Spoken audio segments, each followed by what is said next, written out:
નમસ્કાર. મને જણાવવામાં બહુ દુઃખ થઈ રહ્યું છે કે સયાજીબાગમાં અમારી જે સિંહણ હતી સમૃદ્ધિ, તેનું આજે દુઃખદ અવસાન થયું છે.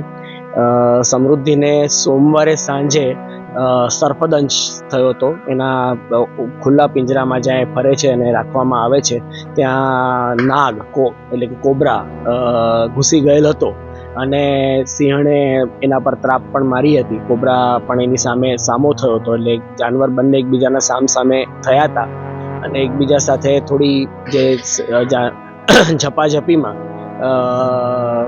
નાગે એને દંશ માર્યા હતા. એટલે સર્પદંશનો પૂરો આ કિસ્સો હતો અને તાત્કાલિક એને પિંજરામાં લઈ અને સારવાર માટે લેવામાં આવી હતી અને સઘન 5 દિવસ રાત એની સારવાર કરવામાં આવી હતી. સંપૂર્ણ એને ઝેર વિરોધી રસીના 10 ડોઝ આપવામાં આવ્યા હતા અને ઇતર જે પણ દવાઓ અને શક્તિવર્ધક આપવામાં આવે બધા તમામ આપ્યા હતા. પરંતુ દુર્ભાગ્યવશ આજે બપોરે 1:30 વાગ્યાની આસપાસ આનું દુઃખદ અવસાન થયું છે. અમારા માટે બહુ મોટો લોસ છે અને હું અને મારી તમામ ટીમ એક દિવસ રાત એની સારવારમાં લાગ્યા હતા.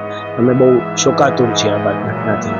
એના પ્રોટોકોલ મુજબ શેડ્યુલ 1નું જાનવર હતું એટલે એનું પોસ્ટમોર્ટમ પ્રોટોકોલ મુજબ કરવામાં આવ્યું છે. પોસ્ટમોર્ટમમાં મલ્ટિપલ ઓર્ગન ફેલિયર સામે આવ્યા છે અને એની આગળની તપાસ પણ થશે. અને શેડ્યુલ 1નું જાનવર હતું એટલે એટલા માટે એને નિયમ મુજબ એને સળગાવવાનો નિયમ છે એટલે એને આજે PM બાદ એને વિધિવત અંતિમ સંસ્કાર એના કરવામાં આવ્યા છે.